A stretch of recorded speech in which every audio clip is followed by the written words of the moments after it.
Hello दोस्तों, आप सभी का हमारे YouTube channel MR IGNOU classes में स्वागत है। जैसा कि आप सभी जानते हैं कि इग्नू के एग्ज़ाम चल रहे हैं, इसलिए कुछ इंपॉर्टेंट क्वेश्चन आप सभी के लिए लाई हूँ। बुक का कोड है 107। ये मैंने जितने भी क्वेश्चन बनाए काफ़ी आपके एग्ज़ाम के लिए इंपॉर्टेंट हो सकते हैं, इसीलिए एग्ज़ाम में जाने से पहले इन सभी क्वेश्चन को एक बार ज़रूर देखें। मैंने इन सभी क्वेश्चन का मैंने आंसर भी यहाँ बताया है। आप एक बार हो सके तो इन सभी आंसर को एक बार देख कर ज़रूर जाएं।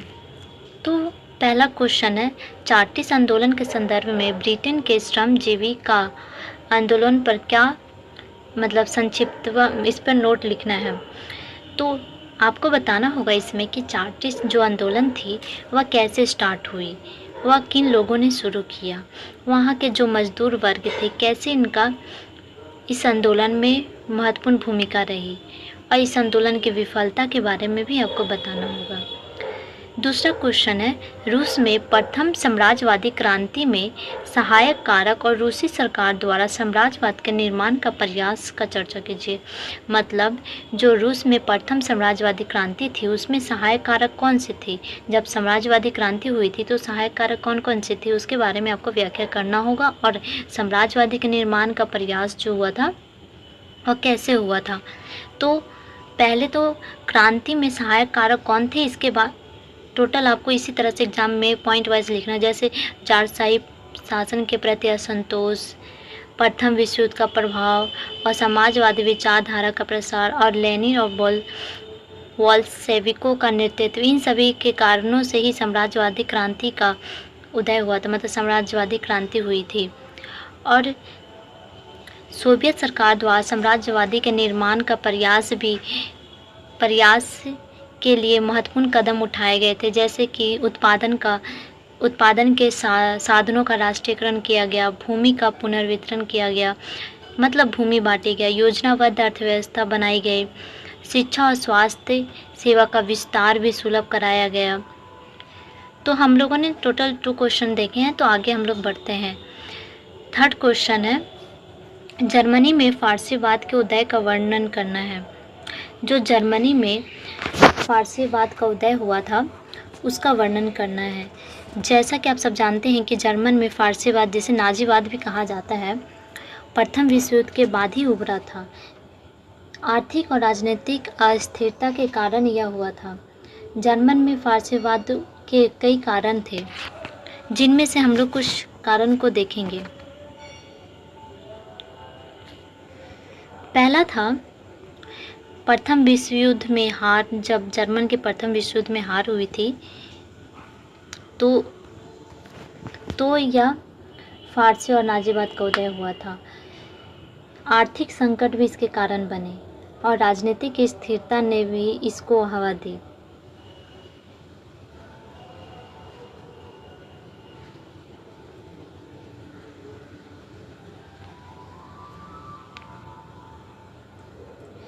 हिटलर जो थे उसके करिश्माई नेतृत्व, वह एक हिटलर जो एक प्रभावशाली नेता था, उसके नेतृत्व में इसको और भी ज़्यादा महत्व, इसे नाजी और फारसीवाद का और भी ज़्यादा महत्व बढ़ने लगा। नाजी का प्रसार किया गया। नाजी पार्टी के प्रचार के माध्यम से लोगों को अपने विचारों से प्रभावित किया गया। उन्होंने जो कम्युनिस्ट और यहूदी थे अन्य समूहों को जर्मनी की समस्या के लिए दोषी ठहराया गया।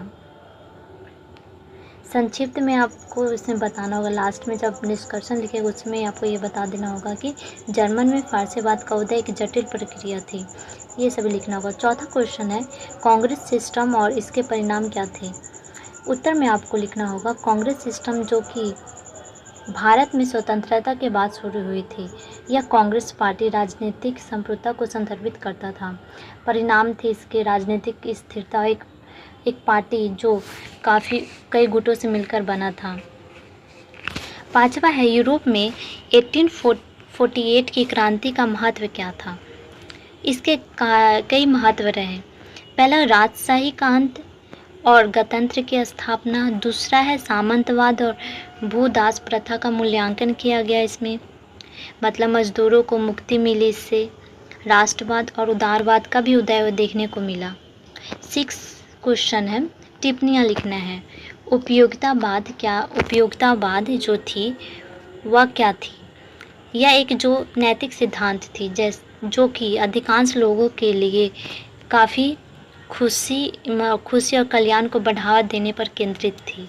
सांस्कृतिक राष्ट्रवाद, इसमें आपको लिखना होगा कि राष्ट्रवाद एक ऐसा रूप था जो राष्ट्र को एक सांस्कृतिक भाषा और धर्म पर आधारित मानता था। ये जो राष्ट्रवाद थी वह अपनी भाषा, धर्म और जातीय पर आधारित थी। इसमें राजनीतिक स्वतंत्रता और क्षेत्रीय दावों की तुलना में सांस्कृतिक पहचान और विरासतों के संरक्षण पर अधिक ध्यान केंद्रित किया गया।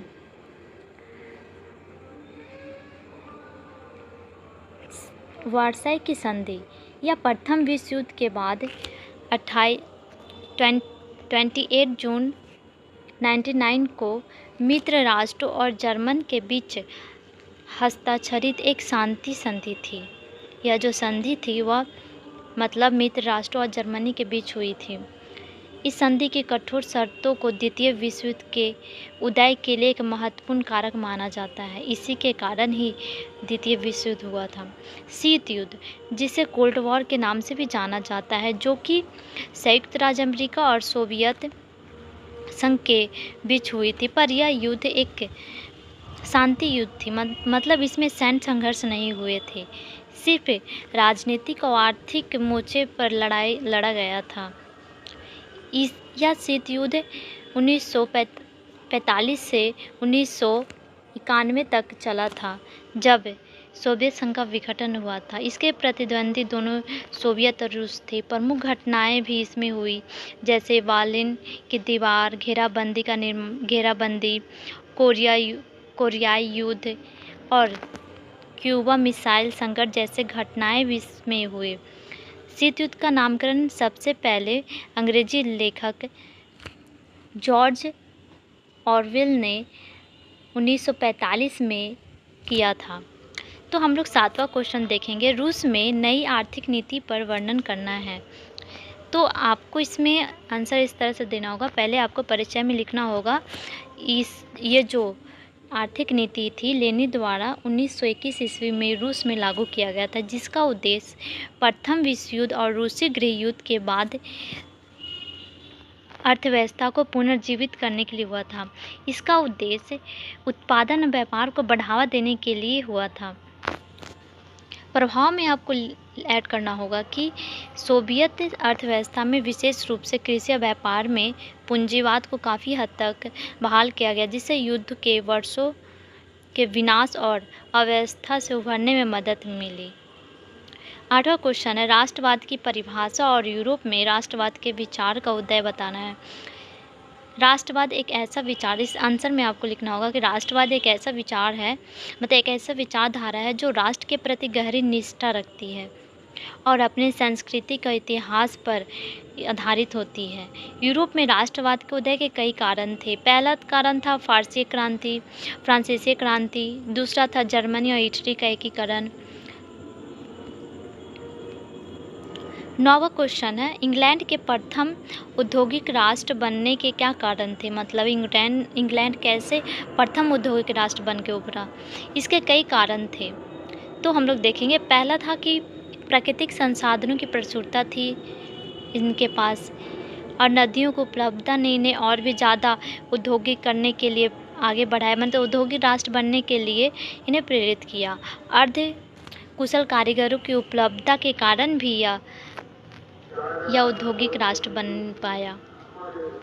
पूंजीवाद का उदय हुआ, इसमें काफ़ी विस्तार देखने को, उद्योगों में काफ़ी विस्तार देखने को मिला, और कृषि क्रांति में लागत भी कम लगी और औद्योगिक उत्पादों की मांग बढ़ने लगी, जिससे कि यह काफ़ी उन्नत औद्योगिक राष्ट्र बन गया। 10वां क्वेश्चन है, ब्रिटिश राज द्वारा 19वीं शताब्दी के दौरान आधुनिकीकरण के लिए उठाए गए कदमों का चर्चा करना। मतलब क्या क्या कदम उठाए गए थे ब्रिटिश राज द्वारा 19वीं शताब्दी में आधुनिकीकरण को हासिल करने के लिए? सबसे पहले उन्होंने रेलवे, नहरों और सड़कें जैसे बुनियादी ढांचों का विकास किया। फिर शिक्षा और प्रशासनिक सुधार और कानून व्यवस्था को मजबूत किया। इसको कुछ इस तरह से आपको लिखना होगा पॉइंट में, जैसे रेलवे का विकास हुआ, संचालन व्यवस्था में सुधार हुआ, शिक्षा प्रणाली में परिवर्तन देखने को मिले और कानून और प्रशासन में भी सुधार किया, जिससे कि ब्रिटिश राज्य आधुनिकीकरण की ओर बढ़ने लगा। 11वां है औद्योगिकरण के कृषक और श्रमिकों पर, मतलब जब औद्योगिकरण हुआ तो उसके क्या प्रभाव पड़ा, उस पर टिप्पणी लिखना होगा। कृषक पर काफ़ी गहरा प्रभाव पड़ा। जैसे ही औद्योगिकरण हुआ था तो काफ़ी लोग गांव छोड़कर शहरों में पलायन करने लगे और उनको रोज़गार की तलाश करने नहीं पड़ी, वह शहरों की ओर बढ़ पड़े। और श्रमिकों पर यह प्रभाव पड़ा कि कारखानों में काम करने वाले श्रमिकों का भी अधिक से अधिक उदय होने लगा और काम करने और जीने के लिए नए तरीके भी विकसित होने लगे और शहरीकरण में तेज़ी आई, क्योंकि बड़ी आबादी में शहरों में रोज़गार मिलने लगा, जिससे कि औद्योगिकरण में कृषकों और श्रमिकों को लाभ हुआ। 12वां क्वेश्चन है, विश्व युद्ध के पश्चात पूंजीवाद अर्थव्यवस्था में आने वाले संकटों का विश्लेषण करना है। मतलब विश्व युद्ध के पश्चात पूंजीवाद अर्थव्यवस्था में कौन कौन से संकट आए। तो पहले हम लोग पहला आर्थिक मंदी और बेरोजगारी देखने को मिली। मुद्रास्फीति और वित्तीय अस्थिरता भी देखने को मिली। अंतर्राष्ट्रीय व्यापार में गिरावट हुई। सामाजिक असमानता में वृद्धि देखने को मिली। संरचनावाद का उदय हुआ। कई देशों ने अर्थव्यवस्था को बचाने के लिए संरचनावादी नीतियां अपनाने लगे। 13वां है प्रबोधन काल पर टिप्पणी लिखना है। 18वीं शताब्दी, मतलब जब 18वीं शताब्दी हुई थी तब यह प्रबोधन काल का विकास, मतलब यह आंदोलन हुआ था जो कि राजनीतिक और सामाजिक दार्शनिक विचारों में एक क्रांति सी ला दी। और इस आंदोलन के कुछ विचारक थे, जैसे जॉन रोके, जीन जैक्स रूसो और वोल्टेयर, इमैनुएल कांट जैसे विचारक शामिल थे। इसमें प्रबोधन काल के विचारक थे और इनके विचार ने अमेरिका और फ्रांसीसी क्रांतियों को प्रेरित किया और आधुनिक पश्चिम समाज की नींव रखी। 14वां है रूस में औद्योगिकरण की प्रक्रिया का विश्लेषण करना है। मतलब रूस में औद्योगिकरण की प्रक्रिया कैसी थी इसके बारे में। पहला 19वीं सदी के अंत में औद्योगिकरण की शुरुआत हुई थी रूस में। और दूसरा है स्टालिनवादी औद्योगिकरण हुआ। सामाजिक प्रभाव भी देखने को मिला।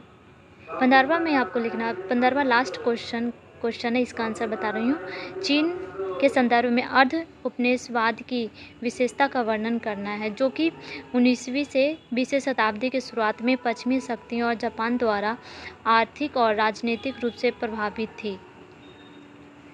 इसके कई विशेषता थी, जैसे कि असंतुलित संधियां और रियासतें, दूसरा राजनीतिक हस्तक्षेप और विदेशी नियंत्रण वाले क्षेत्र।